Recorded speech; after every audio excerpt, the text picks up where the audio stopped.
नमस्कार, बहुत स्वागत है आपका। हिंदी खबर देख रहे हैं आप। मैं हूं आपके साथ कीर्तिमान सिंह। बड़ी खबर आपको बता दें, योगी आदित्यनाथ पर मल्लिकार्जुन खड़गे का विवादित बयान सामने आया है। कई नेता साधु के वेश में रहते हैं, ये मल्लिकार्जुन खड़गे ने टिप्पणी की है। मल्लिकार्जुन खड़गे ने कहा कि सन्यासी हैं तो राजनीति से बाहर हूं। मल्लिकार्जुन खड़गे कांग्रेस पार्टी के अध्यक्ष ने विवादित टिप्पणी कर दी है। उन्होंने कहा कि गेरुआ वस्त्र वाले कई साधु अब राजनेता बन गए हैं और वो समाज को बांटने की कोशिश में लगे हैं।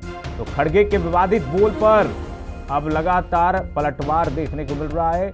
बीजेपी और साधु संत लगातार इसको अपमानित बता रहे हैं, अपमान करने वाला बयान बता रहे हैं और लगातार कांग्रेस पार्टी घिरती हुई नजर आ रही है।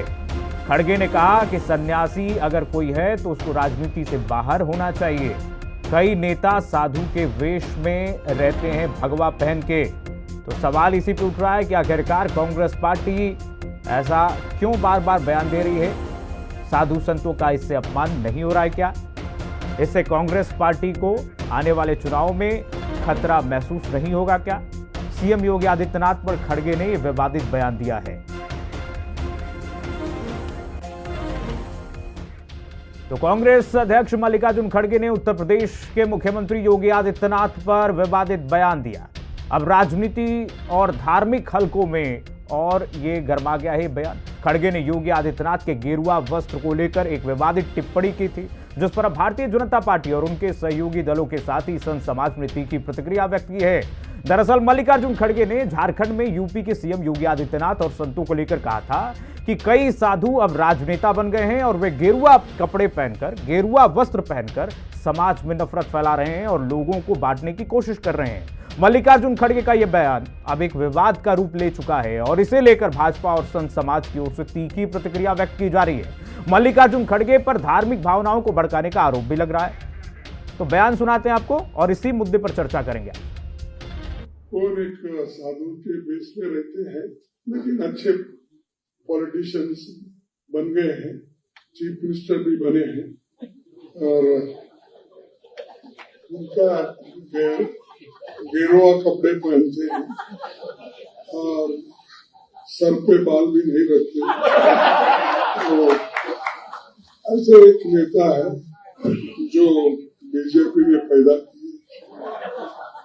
ठीक है कि हम मुझसे कोई, मैं ये कह रहा हूं उनको, बीजेपी को, या तो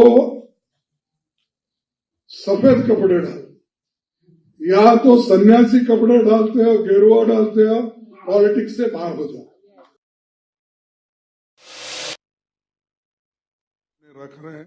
आपको दिखा दे, एक तरफ खड़गे का वो प्रहार है, खड़गे का वो बयान है जिस पर अब विवाद हो रहा है। लगातार सवालों के घेरे में है कांग्रेस पार्टी के खुद अध्यक्ष मल्लिकार्जुन खड़गे ये बयान देकर फंसते हुए नजर आ रहे हैं। भारतीय जनता पार्टी से लेकर साधु संत और हिंदू धर्म गुरु लगातार अब सवाल पूछ रहे हैं कांग्रेस पार्टी की। क्या कांग्रेस पार्टी का यही एजेंडा रह गया है कि अब साधु संतों का अपमान करके राजनीति अपनी चमकाएगी? और दूसरी तरफ योगी पर जो सवाल उठा रही है कांग्रेस पार्टी, उस पर खुद कांग्रेस पार्टी घिरती हुई नजर आ रही है। पूरा जो गठबंधन है एनडीए यूपीए का, वो इस पर अब गिरता हुआ नजर आ रहा है। सियासी भूचाल आया हुआ है।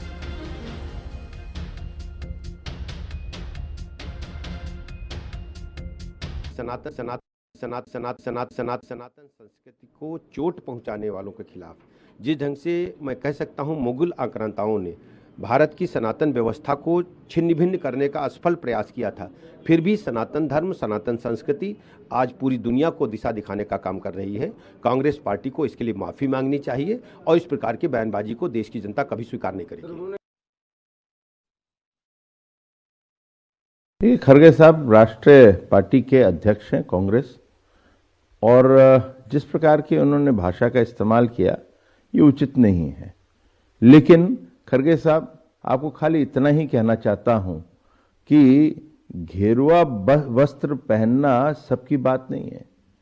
ये प्रतीक है उस त्याग, उस तपस्या का जिससे समाज बनता है। ये भारतीय संस्कृति का भी एक प्रतीक है। और जब समाज को जोड़ने की बात होती है तो ऐसे ही व्यक्ति निकलते हैं और चलिए इसी मुद्दे पर आपको सुनवाते हैं कि संतों ने क्या प्रतिक्रिया दी है, सुनिए जरा। कांग्रेस के राष्ट्रीय अध्यक्ष खड़गे जी ने भगवा ध्वज पर अपने कुछ विचार रखे। उन्होंने कहा कुछ लोग भगवा पहन करके राजनीति कर रहे हैं, काटने की बात कर रहे हैं, बांटने की बात कर रहे हैं। साधु संतों को राजनीति से क्या मतलब है, उनको राजनीति नहीं आना चाहिए।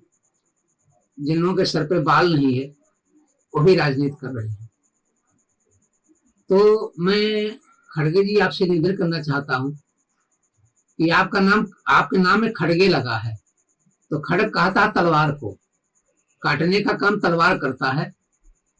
दिया गया बयान बेहद घटिया और निंदनीय है। अखिल भारतीय संत समिति इसका कड़ा प्रतिवाद करती है। जहां तक राजनीति का प्रश्न है भगवा वस्त्रों में, ये उन्हें हम बताते हैं, ये लाखों वर्षों की हमारी परंपरा है। राज सत्ता धर्म सत्ता के द्वारा ही संचालित होती रही है।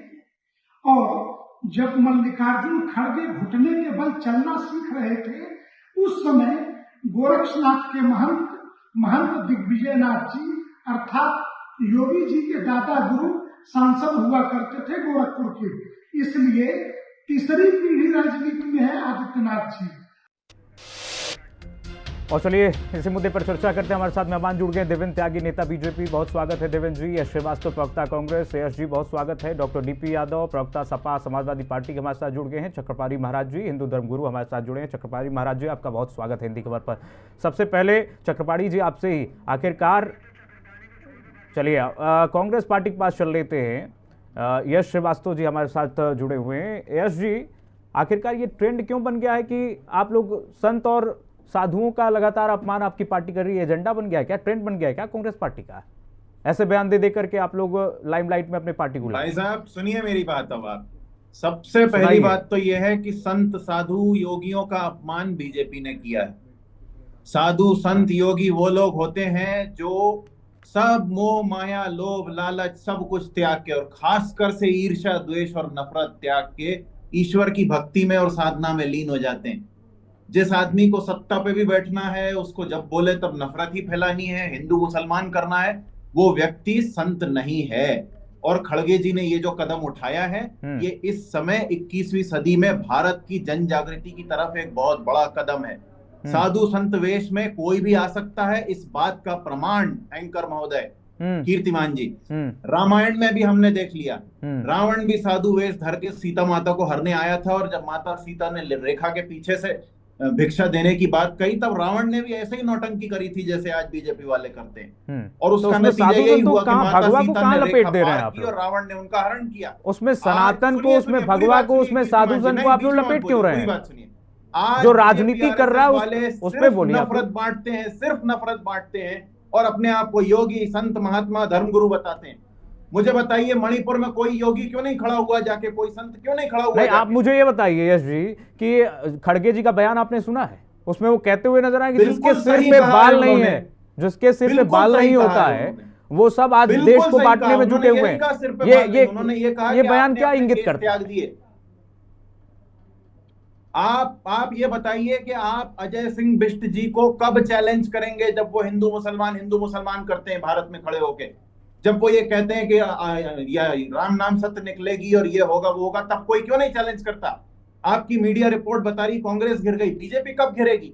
ये बाराबंकी के मसौली थाने का वीडियो आज आया है।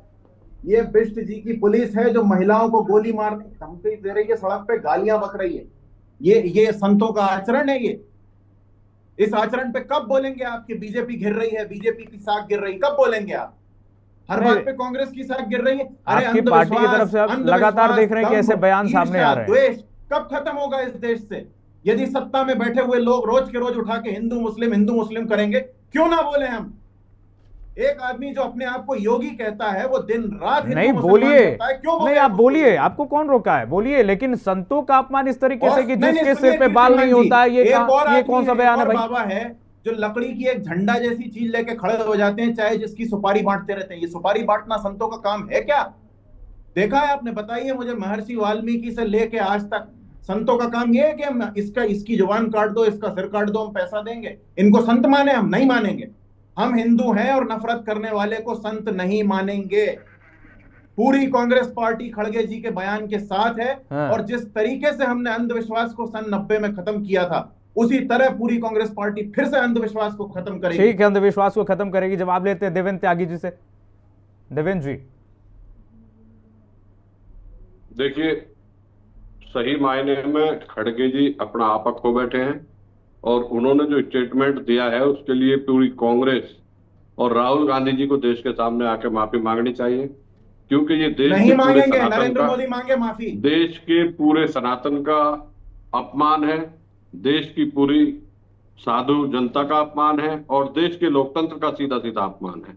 क्योंकि मैं आपको एक बात बता देना चाहता हूं, हमारा भारतवर्ष सर्वधर्म संपन्न है, इसलिए सभी धर्मों का सम्मान करने का काम भारतीय जनता पार्टी करती है। और ये दूसरे लोग आदरणीय खड़गे जी बिल्कुल स्पष्ट रूप से ये समानता के अभाव में राजनीति में समाज को बांटना चाहते हैं और बांट के ही राजनीति करने का काम करना चाहते हैं। और ये इसीलिए अनाप शनाप बातें बोल रहे हैं कि योगी जी के लिए ऐसी बातें उन्होंने बोली है, पूरे संत समाज में इसका गुस्सा है, आक्रोश है और पूरा समाज इसकी निंदा करता है। भारतीय जनता पार्टी पूर्ण रूप से राहुल जी को इसके लिए दोषी मानती है। ठीक है, डीपी यादव जी, आपकी क्या प्रतिक्रिया? आपकी पार्टी तो सहयोगी भी है कांग्रेस पार्टी की, कैसे देख रहे हैं आप? जी, निश्चित रूप से देखिए, या तो आप संत हैं और या तो राजनीतिज्ञ हैं, और जो दोनों का घालमेल हो गया है इस समय, ये बहुत बड़ी विडंबना है भारतीय राजनीति के लिए। जो कि भारतीय राजनीति इस समय इस प्रकार के जो दिखावटी संत हैं, जो बनावटी संत हैं, जो संत के नाम पर कहीं ना कहीं समाज को विचलित करने का काम कर रहे हैं, बांटने का काम कर रहे हैं, कहीं ना कहीं इस दौर से गुजर रही है भारतीय राजनीति, जिसको कह सकते हैं संक्रमण काल के दौर से गुजर रही है। ऐसे संतों से हमें सावधान रहना होगा। हम जो है यहाँ पर हमारे चक्रपाणी महाराज जी बैठे हुए हैं, मैं उनको प्रणाम करता हूँ। ऐसे संतों की समाज में जरूरत है। जिस प्रकार चक्रपाणी महाराज समाज को जागरूक करने का काम करते हैं, जिस प्रकार से समाज को बांधने का काम करते हैं, संत का काम बांटना नहीं होता है। मैं एक बात क्लियर कर दूं, और जो खड़गे जी ने बयान दिया है वो सभी संतों के लिए नहीं दिया है। इस बात को कहीं ना कहीं मिथ्या प्रचार किया जा रहा है कि उन्होंने संतों का अपमान किया है। अरे संतों का कैसा? यादव जी, अभी हमने बयान सुनाया था मल्लिकार्जुन खड़गे का, वो कह रहे हैं कि देखिए आजकल जिसके सिर पे बाल नहीं रह रहा वो साधु संत बन जा रहा है, साधु संत के बाद वो चोला बदल ले रहा है, राजनीति में आ जा रहा है और बांटने की कोशिश कर रहा है। नहीं, गलत नहीं। मैं बता रहा हूँ जी, थोड़ा सुनिए, मैं बता रहा हूँ। क्या आप गेरुआ वस्त्र धारण करके, बाल मुड़ा करके और आप संत बन जाएंगे? आप ढोंग करेंगे, संत बन जाएंगे? संत का बहुत ऊंचा स्थान होता है। संत हमारे देवरावा बाबा थे, देवरिया जिले में, जिनका आज भी नाम और फैला हुआ है। ऐसे संत होते हैं जो आशीर्वाद देते हैं, जो समाज को जोड़ने का काम करते हैं। ऐसे संत नहीं है तो बटोगे, ये हो गए, वो हो गए। ऐसे इस तरह बात नहीं करनी चाहिए। या बात राजनीति कर लीजिए और या तो आप संत का काम कर लीजिए। तो संत तो आप, संत के गुण तो आपके अंदर है नहीं, इसीलिए आप कहीं ना कहीं समाज को बांटने का काम कर रहे हैं, समाज को विकृत करने का। ठीक है, आपके सहयोगी तो आप बचाने की कोशिश तो करेंगे ही डीपी यादव जी, जाहिर सी बात है। चक्रपाणी जी महाराज जी हमारे साथ जुड़ गए हैं। चक्रपाणी जी महाराज जी, बहुत स्वागत है आपका हिंदी खबर पर। महाराज जी, मल्लिकार्जुन खड़गे के इस बयान से आप कैसे देख रहे हैं कि साधु संतों का ये अपमान नहीं है? कीर्तिमान जी, देखिए, सबसे पहले उन्होंने जो बयान दिया है कि अगर साधु हैं, गिरवाधारी हैं, सन्यासी हैं तो राजनीति से बाहर हो जाए, ये अपने आप में एक असंवैधानिक है। क्योंकि जिस तिरंगे पे सबसे ऊपर भगवा है और उस भगवे को इस प्रकार से कहना कि अगर भगवा पहने हो तो आप बाहर हो जाओ, यानी साधु सन्यासी हो। तो मैं आपको बताना चाहता हूं कि आचार्य चाणक्य ने राजनीति की सत्ता को स्वीकार किया था कि यति चक्र चूड़ामणि करपात्री जी ने राजनीति की सत्ता को स्वीकार किया था और इसीलिए राम राज्य की स्थापना, पार्टी की स्थापना की थी। और शुरू से प्राचीन काल से ही जो भी राजा होते थे अपने ऊपर हमेशा से धर्म गुरुओं को रखते थे जो दिशा निर्देशन देने का काम करते थे, चाहे वो भगवान, चाहे राम राज्य के समय में हो, वशिष्ठ जी महाराज हो, चाहे विश्वामित्र जी के मार्गदर्शन हो, यानी सभी हर काल में जो है राजाओं को दिशा देने का कार्य, सत्ताधारियों को दिशा देने का काम संत महात्मा और सन्यासी करते आए हैं, साधु करते आए हैं। लेकिन वर्तमान परिस्थितियों में जिस प्रकार से एक तरह से तो तौकीर राजा जैसे लोगों को राज्य मंत्री बनाया जाता है, एक तरफ शाही इमाम को राज्यसभा में भेजा जाता है, और महाराज जी हमारा धर्म भी तो यही कहता है कि एक हाथ में हमारे शस्त्र भी हो सकता है, तो शास्त्र भी है। हाँ बिल्कुल। तो दूसरी तरफ इस तरह से कहीं ना कहीं बिल्कुल आ रहा दुर्भाग्यपूर्ण हूँ है। यश भाई, और आपके ये पास आ रहा ठीक हूँ। बात नहीं, क्योंकि राजनीति एक सेवा का माध्यम है। और ये सेवा कोई और साधु तो वृक्ष का बहुल न फलम बचय नदी न संचय नीर परमारथ के कारण साधु भयासरी। जो साधु संत या भगवाधारी हैं वो तो वसुधैव कुटुंबकम को मानते हैं। वसु सर्वे भवन्ति सुखिनः सर्वे सन्तु निरामया सर्वे भद्राणि पश्यन्तु मा कश्चित् दुःखभाग् भवेत्, यानी पूरे विश्व को परिवार मानते हैं। तो अगर वो राजनीति में जाते हैं तो अपेक्षाकृत को जो एक दूसरे लोग करते हैं वो जो भ्रष्टाचार के मामले आते हैं, हमें लगता है अगर भगवाधारी होंगे तो भ्रष्टाचार कम होगा, और नहीं होगा, क्योंकि उसमें वो निर्लिप्त होगा किसी चीज में और अच्छे से कार्य करेगा। मैं तो माननीय प्रधानमंत्री जी से भी आग्रह करता हूं कि संसद में कम से कम 50% भगवाधारियों को आरक्षित कर दिया जाए सीट, क्योंकि अगर होगा तो कम से कम उनसे ये आशा की जा सकती है कि वो जो है उनके वो राष्ट्र की सेवा कर सकते हैं, क्योंकि राजनीति एक सेवा है। यहाँ पे जो भ्रष्टाचार घोटाले और अनेक प्रकार की अनियमितता हो रही है और आए दिन सुनने में आता है कि जी इन प्रदेश में ये नेता ने ये घोटाला कर दिया, इस सरकार ने ये कर दिया। अगर संत हो तो शायद बहुत कम आए इस तरह के मामले और नहीं आए। तो इस तरह मेरा मानना है कि किसी को जनरलाइज नहीं कर सकते कि आप भगवा है तो राजनीति से भाई आना है तो हटा दो और ये मौलाना है तो आप आ जाओ। इस तरह से करना अपने आप में असंवैधानिक है। आप दूसरे का तो मजहबी तुष्टिकरण करते हैं और भगवा पे और सनातन पे इस तरह की टिप्पणी यह दुर्भाग्यपूर्ण है और कहीं ना कहीं कटघरे में खड़ा करता है इनके विचारों की। इस तरह की चीजें बोल करके जिस प्रकार से हिंदुस्तान में बहुसंख्यक हिंदू वर्ग है, सनातनी है, आप सभी मेहमान हमारे साथ जुड़े रहिए।